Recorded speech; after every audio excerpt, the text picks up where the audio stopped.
अस्सलाम वालेकुम। उम्मीद करता हूँ आप सब खैरियत से होंगे। Welcome to the YouTube channel principles of law. आज का हमारा टॉपिक है काइंड्स ऑफ ज्यूरिस्प्रूडेंस, जिसको हम इंग्लिश ज्यूरिस्प्रूडेंस के अंदर डिस्कस करेंगे।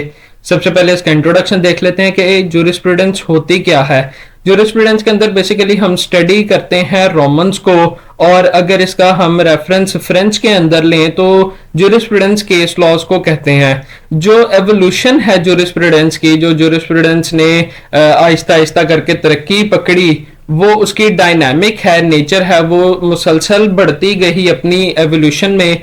और उसके बाद जो ज्यूरिस्प्रूडेंस है उसके अंदर हम लॉ की स्टडी तो करते हैं, लेकिन ये जो लॉ है ये लीगल फिलॉसफी और साइंस से डील करता है। इसके अंदर कोई पर्टिकुलर स्टैच्यूट नहीं होता, कोई लिखा हुआ कानून नहीं होता।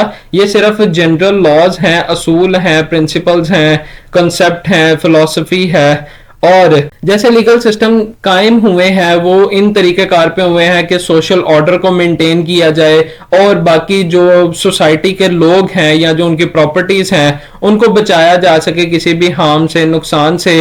और ये जो ज्यूरिस्प्रूडेंस है इसको ट्रीट किया जाता है पॉजिटिव लॉ और लीगल रिलेशन के प्रिंसिपल्स के साथ, मतलब इनके असूलों के साथ।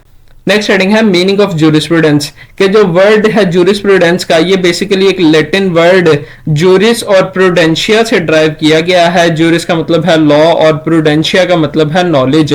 तो जो टर्म है टोटल ज्यूरिस्प्रूडेंशिया, उसका मतलब है नॉलेज और स्किल इन लॉ, कि कानून के अंदर कोई भी मालूमात, तालीम या फिर कोई हुनर। नेक्स्ट हेडिंग है डेफिनेशन ऑफ ज्यूरिस्प्रूडेंस। इसके अंदर तीन डेफिनेशन हम तीन लोगों के डिस्कस करेंगे, एक सेलमेंट की, दूसरे हैं ऑस्टन और तीसरे ब्लैक्स लॉ डिक्शनरी वाले। तो जो सेलमेंट है वो कहते हैं jurisprudence is a science of law, कि जो ज्यूरिस्प्रूडेंस है वो एक साइंस है कानून की। ऑस्टन कहते हैं jurisprudence is a philosophy of positive law, कि जो ज्यूरिस्प्रूडेंस है वो पॉजिटिव लॉ की एक फिलॉसफी है, थ्योरी है, उसके ऊपर जो भी बहस है वो फिलॉसफी कहलाती है। तो ऑस्टन के मुताबिक ज्यूरिस्प्रूडेंस पॉजिटिव लॉ के ऊपर फिलॉसफी है। तीसरे नंबर पे है blacks law dictionary. Blacks law dictionary कहती है कि जो ज्यूरिस्प्रूडेंस है ये एक साइंस है या फिलॉसफी है लॉ की, जिसके अंदर हम डील करते हैं पॉजिटिव लॉ और लीगल रिलेशंस के जो असूल हैं, जो प्रिंसिपल्स हैं, उनके साथ। नेक्स्ट हेडिंग है नेचर ऑफ ज्यूरिस्प्रूडेंस। अब जो ज्यूरिस्प्रूडेंस की नेचर है वो डायनामिक है, ये हमने इंट्रोडक्शन में भी डिस्कस किया। इसके अंदर बहुत सारे मुख्तलिफ नजरियात हैं जिनको बाद में आगे चल के स्कूल ऑफ ज्यूरिस्प्रूडेंस का नाम दिया गया। नेक्स्ट हेडिंग है काइंड्स ऑफ ज्यूरिस्प्रूडेंस। तो इसके अंदर मेनली 6 काइंड्स हैं ज्यूरिस्प्रूडेंस की: analytical jurisprudence, historical jurisprudence, ethical jurisprudence, sociological jurisprudence, philosophical jurisprudence, और लास्ट पे है स्कैंडिनेवियन ज्यूरिस्प्रूडेंस। इनकी डिटेल डिस्कस करते हैं। सबसे पहले देखते हैं एनालिटिकल ज्यूरिस्प्रूडेंस। एनालिटिकल ज्यूरिस्प्रूडेंस के अंदर ये एक तरीक़ाकार है लीगल स्टडी का, जिसके अंदर हम डील करते हैं लॉजिकल स्ट्रक्चर ऑफ लॉ के साथ, कि कानून का मतलब क्या है, what is the meaning of law. फिर उसके बाद उसके कंसेप्ट को यूज करते हैं, हम टर्म्स और मोड्स को देखते हैं कि किस तरह हम कानून का एनालाइज कर सकते हैं, उसको डिटेल में जान सकते हैं। इसके मेन जो एक्सपोनेंट्स हैं या सपोर्टर्स जिनको कह लें वो जेरमी बेंथम है और जॉन ऑस्टन है। फिर इसके बाद characteristics and scope of analytical jurisprudence discuss करते हैं। जो मौजूदा सिविल लॉ है उसके जो असूल हैं, प्रिंसिपल्स हैं, बेसिक प्रिंसिपल्स, उनको एनालाइज करते हैं हम एनालिटिकल ज्यूरिस्प्रूडेंस के अंदर। फिर उसके बाद हम इसका सिविल लॉ का और दूसरे जो कानून की फॉर्म्स हैं उनके साथ रिलेशन को डिस्कस करते हैं। फिर हम इसके अंदर जो हिस्टोरिकल एथिकल एस्पेक्ट्स है किसी भी सिविल लॉ को स्टडी करने का, उसको हम इग्नोर कर देते हैं, वो हमें नहीं चाहिए होता। फिर उसके बाद ये एक स्टडी है जिसके अंदर हम सोर्स ऑफ लॉ को डिस्कस करते हैं। फिर ये डील करता है लीगल एबिलिटी के साथ, और वो किस हद तक फैली हुई है और वो किस तरह मौजूद है, इसके साथ डील करती है, इसको डिस्कस करती है। और उसके बाद ये तफ्तीश करती है, इन्वेस्टिगेट करती है, जांच पड़ताल करती है लीगल कंसेप्ट्स की, और उसके अलावा जो थ्योरी है लेजिस्लेशन के ऊपर प्रेसिडेंट या कस्टम्स के हवाले से, उनको इन्वेस्टिगेट करती है। फिर देखते हैं कि एनालिटिकल स्कूल के ऊपर क्रिटिसिज्म क्या हुआ था। एनालिटिकल स्कूल के अंदर हमें कोई भी जो मुशाहबत है, कोई अक्स है, मतलब कोई डिटेल है, वो उसके सब्जेक्ट के हवाले से नहीं मिलती। ये सिर्फ एक गनमैन लॉ है। नेक्स्ट है हिस्टोरिकल ज्यूरिस्प्रूडेंस। अब ये ज्यूरिस्प्रूडेंस की वो ब्रांच है जिसमें हम डील करते हैं हिस्ट्री के साथ, जो पहले से मौजूद असूल और कंसेप्शंस थी, नजरियात थे लीगल सिस्टम के, वो इसके अंदर बयान किए जाते हैं। इसके मेन एक्सपोनेंट्स या जो सपोर्टर हैं वो मोंटेस्क्यू हैं और सेविग्नी हैं। Next characteristics and scope of jurisprudence discuss करते हैं हिस्टोरिकल ज्यूरिस्प्रूडेंस का। तो ये डील करता है बेसिकली साइंटिफिक स्टडी के साथ कि ये कहाँ पे ओरिजिन इसका मौजूद है और कहाँ से इसने डेवलपमेंट पकड़ी, मतलब जो प्रिंसिपल्स हैं, जो असूल हैं कानून के, वो कहाँ से आए और उन्होंने कैसे कैसे तरक्की हासिल की। फिर उसके बाद इसके अंदर हम एवोल्यूशन भी डिस्कस करते हैं फंडामेंटल लीगल कंसेप्शंस की। अब देखते हैं इसके ऊपर क्रिटिसिज्म क्या हुआ था। जो कस्टम है वो कोई कानून नहीं होता, क्योंकि ये मुख्तलिफ जो इलाके हैं उनमें मुख्तलिफ किस्म का रिवाज पाया जाता है, इसी वजह से इसको कोई कानूनी फोर्स हासिल नहीं होती। तो जो कस्टम है उनको हम कानून कंसिडर नहीं करते। यही क्रिटिसिज्म पाया गया था हिस्टोरिकल ज्यूरिस्प्रूडेंस के ऊपर। नेक्स्ट है एथिकल ज्यूरिस्प्रूडेंस। अब एथिकल ज्यूरिस्प्रूडेंस ये ज्यूरिस्प्रूडेंस की वो ब्रांच है जिसके जो डील करती है लीगल फिलॉसफी के हवाले से कि जो जितने भी एथिकल सिग्निफिकेंस या एडिक्वेसीज मौजूद हैं कानून के अंदर वो क्या बयान करती हैं। अब एथिकल के अंदर हम इखलाकियात के हवाले से डिस्कस करते हैं। तो इसके मेन एक्सपोनेंट्स या जो सपोर्टर्स हैं वो हुगो ग्रोटियस है और हैगल है। नेक्स्ट इसके करेक्टरिस्टिक्स देखते हैं। तो जो एथिकल ज्यूरिस्प्रूडेंस है ये डील करती है कानून के साथ कि कानून किस तरह बताता है कि आइडियल स्टेट किस तरह बनाई जा सकती है, और उसके अलावा इसके अंदर हम स्टडी करते हैं मुख्तलिफ जो मॉरल और लीगल फिलॉसफी है उसको कंबाइन करके। अब मॉरल के अंदर वही इखलाकियात आ जाती हैं और लीगल के अंदर कानूनी जो फिलॉसफी है वो आ जाती है। तो एथिकल के अंदर हम इन दोनों को कंबाइन करके स्टडी करते हैं। नेक्स्ट क्रिटिसिज्म इसके ऊपर देख लेते हैं। जो एथिक्स है वो रेगुलेट करती है इंटरनल लाइफ को, लेकिन जो लॉ है वो रेगुलेट करता है एक्सटर्नल लाइफ को। तो ये इसके ऊपर क्रिटिसिज्म हुआ था कि जब एक चीज इंटरनल लाइफ को डिस्कस करती है और दूसरी एक्सटर्नल लाइफ को डिस्कस करती है तो इन दोनों को किस तरह कंबाइन किया जा सकता है, ये कंबाइन नहीं हो सकते। नेक्स्ट इसमें काइंड आ जाएगी सोशियोलॉजिकल ज्यूरिस्प्रूडेंस की। तो इसके जो मेन एक्सपोनेंट्स या सपोर्टर्स थे वो हंगरी माइन थे, अगस्ट कॉम्टे और डिग्विट थे। तो इसके अंदर व्यू क्या था, जो सेंटर ऑफ ग्रेविटी है लीगल डेवलपमेंट का वो ना ही लेजिस्लेशन के अंदर है, ना ही कोई जस्टिस साइंसेज मौजूद हैं, ना ही जुडिशियल डिसीजंस के अंदर पाए जाते हैं। ये सोसाइटी खुद अपने अंदर रखती है। मतलब सेंटर ऑफ ग्रेविटी होता है कि किधर आके सारी चीजें बेस करती हैं।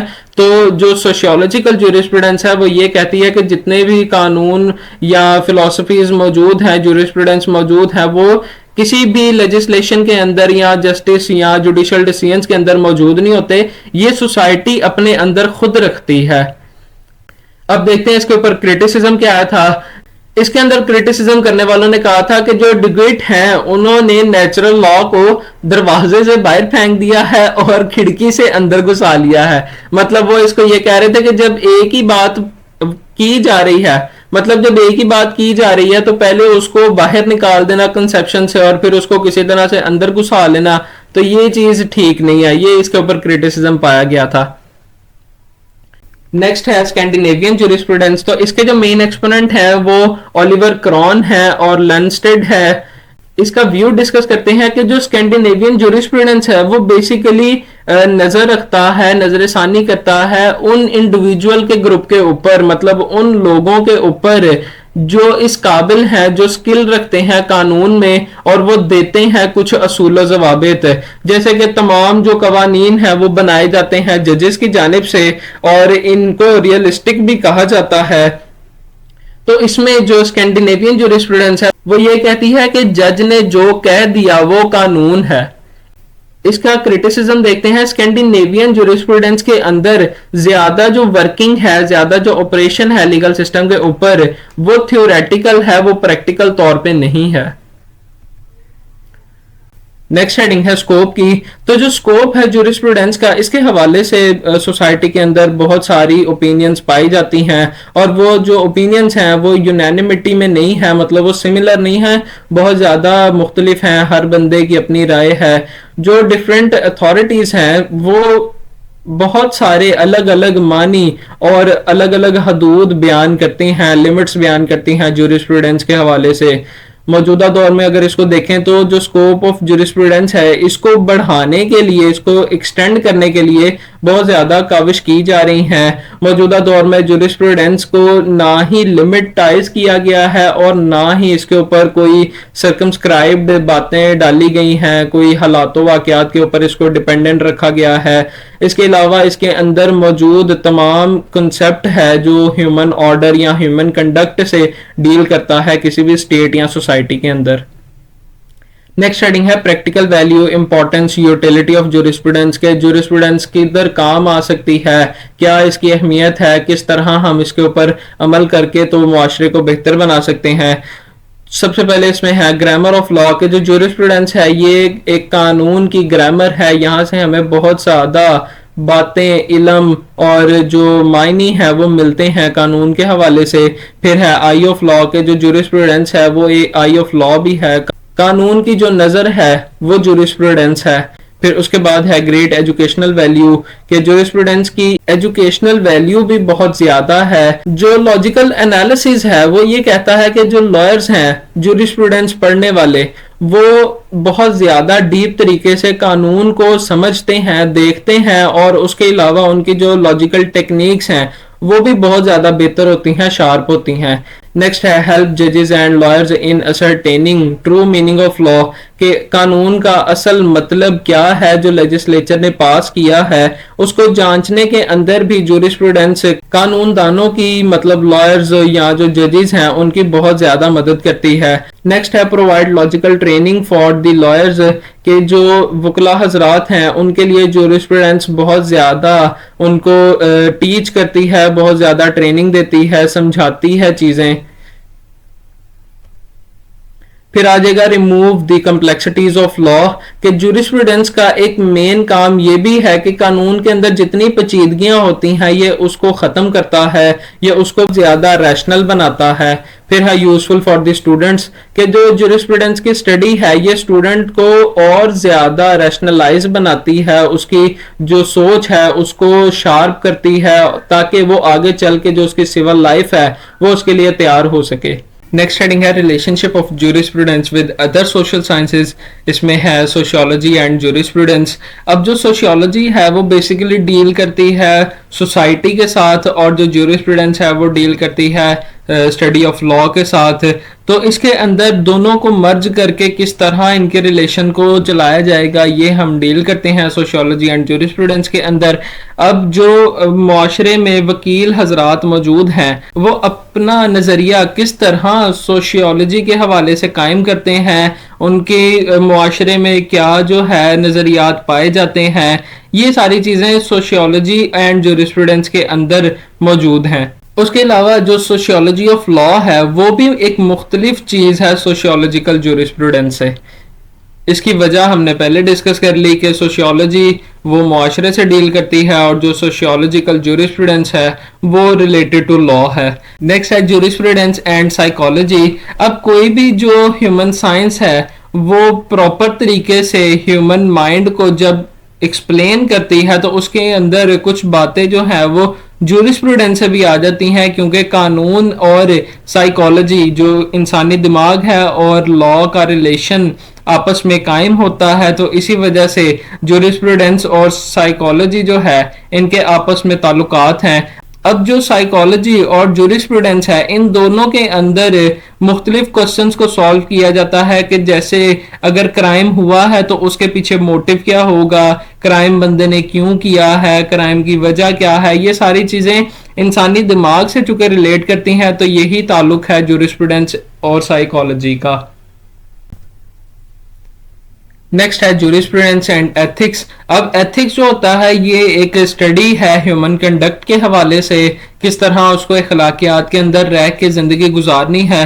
तो जूरिस्प्रूडेंस और एथिक्स का भी एक अच्छा रिलेशन कायम है। अब इस रिलेशन के अंदर सबसे पहले देख लेते हैं आइडियल मॉरल कोड के जो नेचुरल लॉ के रिलेशंस हैं वो एथिक्स के अंदर पाए जाते हैं। फिर पॉजिटिव मॉरल कोड के किस तरह इंसान एक मुस्बत जिंदगी गुजारता है, ये चीजें भी एथिक्स के अंदर पाई जाती हैं। अब जो मुस्बत जिंदगी वो गुजार रहा है वो यकीनी तौर पे कानून के मुताबिक है, तो इस वजह से एथिक्स जूरिस्प्रूडेंस से रिलेट करती है। फिर एथिक्स के अंदर ह्यूमन गुड कंडक्ट आ जाता है। जूरिस्प्रूडेंस के अंदर पॉजिटिव मोरालिटी आ जाती है, कानून की हदूद में रहते हुए इंसान काम करता है। एथिक्स जो है बिलीव करता है कि कोई भी कानून तब तक वो अच्छा नहीं है, वो गुड नहीं है, जब तक वो ह्यूमन वैल्यूज के प्रिंसिपल्स के अकॉर्डिंग नहीं होता, ह्यूमन वैल्यूज के असूलों के मुताबिक नहीं होता। फिर उसके अलावा मुख्तलिफ जूरिस्ट भी जूरिस्प्रूडेंस और एथिक्स के रिलेशन को एग्री करते हैं, वो उसको क्रिटिसाइज नहीं करते। लेकिन जो हमारे ऑस्टन साहब हैं वो इस ताल्लुकात से जो जूरिस्प्रूडेंस और एथिक्स के हैं उससे डिनाई करते हैं।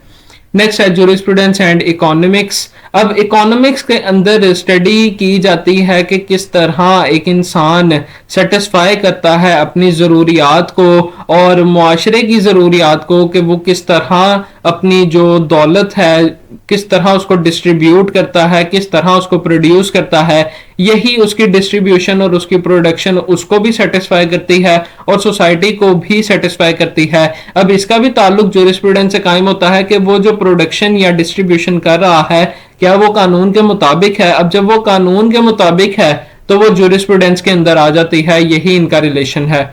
नेक्स्ट है जूरिस्प्रूडेंस एंड हिस्ट्री। अब जो हिस्ट्री है वो डील करती है पास्ट के इवेंट से, कि पिछले गुजरे हुए जमाने में क्या क्या हुआ है।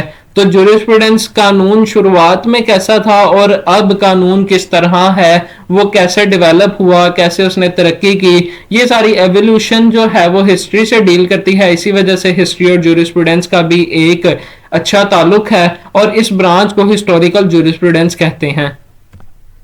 नेक्स्ट है जूरिस्प्रूडेंस एंड पॉलिटिक्स। अब ये भी एक पॉलिटिकल सोसाइटी के अंदर पॉलिटिक्स का कॉन्सेप्ट पाया जाता है। अब ये जो पॉलिटिक्स है ये अगर तो with in the limits of law है तो ये जूरिस्प्रूडेंस के अंदर आ जाती है। इसी वजह से जूरिस्प्रूडेंस और पॉलिटिक्स का भी एक गहरा रिलेशन है। लास्ट में हमारे पास कंक्लूजन आ जाएगी। तो उम्मीद करता हूँ आपको आज का मेरा लेक्चर पसंद आया होगा और ये आपके लिए काफ़ी हेल्पफुल भी साबित होगा। जाते जाते आपसे रिक्वेस्ट है कि चैनल को सब्सक्राइब करें, बेल आइकन पर प्रेस करें और इस वीडियो को, इस लेक्चर को अपने दोस्तों के साथ भी शेयर करें। जज़ाकल्लाह, अल्लाह हाफिज़।